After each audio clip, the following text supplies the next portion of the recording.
What are some interesting psychological marketing tactics? I've got one right off the bat. Perfect. Fear. Fear is a good tactic. Instilling fear in your audience that something bad will happen if they don't have your product. Whether that be they'll miss out on an opportunity, they will lose money, they will spend money on something that doesn't perform as optimally as it could had they purchased your product. I think just painting sort of like a nightmare dystopian future for people goes a long way. Yeah. I agree. I hate needles, but I get the flu shot every year because I don't want to get the flu. So you're more afraid of the flu than the needle. Exactly. That's the point. Yeah. Yeah. The point of the needle. Oh, God. What are some of those tactics, like with pricing, where you make one $9.99 instead of $10? Yeah. Yeah, like there's a bunch Yeah. of things like that.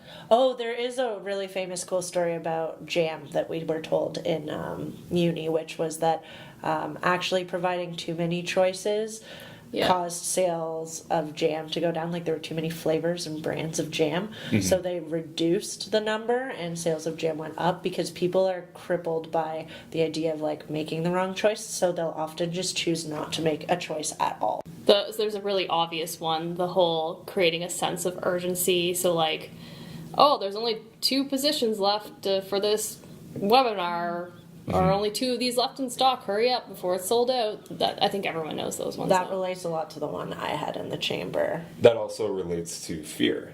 Just like Yes. the Yeah. FOMO, really. Yeah. Yeah.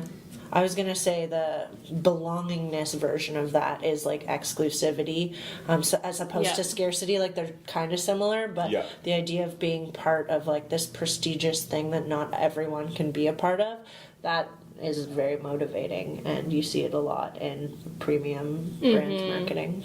Everyone knows the Betty Crocker instant cake story, which is that it was way too easy to make, so housewives and days old would not feel like proud of the cake that they made, and so they didn't ever want to buy it because they're like, it came out of a box basically. So they actually added more steps to the cake mix process so that the housewives had to do house husbands also probably make cakes too, so that people, I don't want to assume.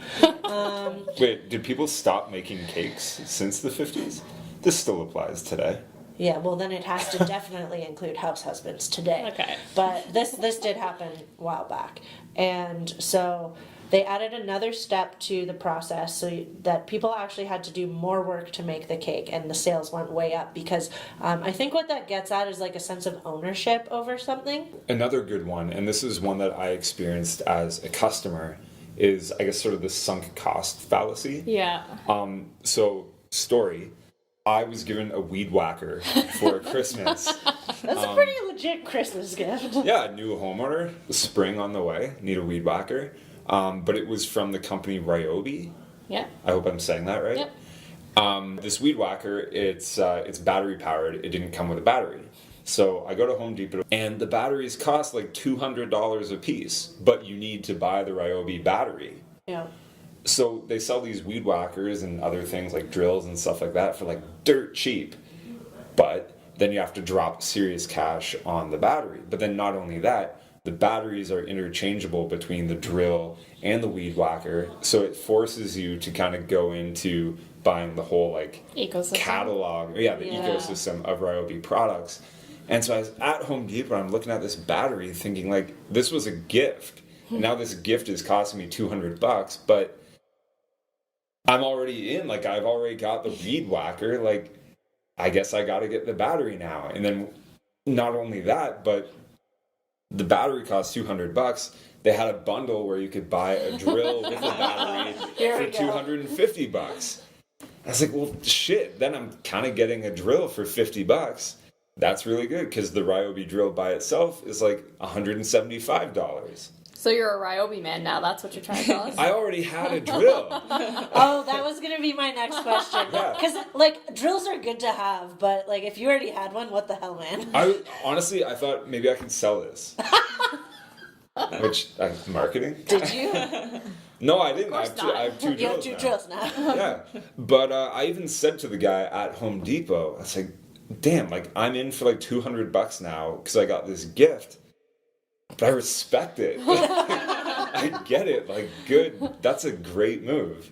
And I guess that's not really psychological. Well, I guess it's sort of psychological, but it's more so like you've already spent this much money. What's another $50? That's how BOGO works, right?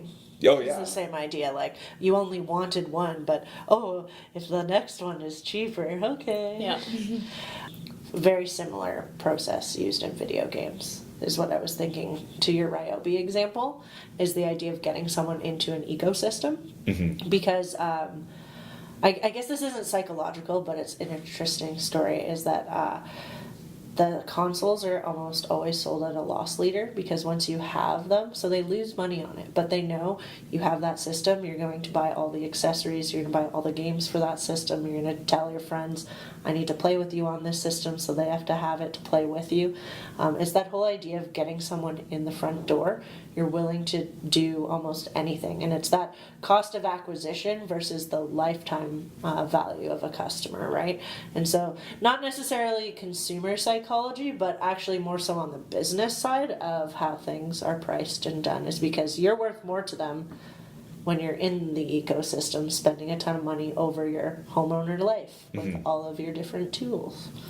I forget what it's called, but basically it operates on the premise that as people, we're wired to not want to be indebted to other people. So if someone does a favor for you or gives you a gift, you are going to have a natural response to want to pay them back so that you're even. Yeah. So that's why free samples work. So like whenever you get like a free download or like a free trial free trials operate on totally different strategies, but whenever you get something free, it's not out of the kindness of a business's heart.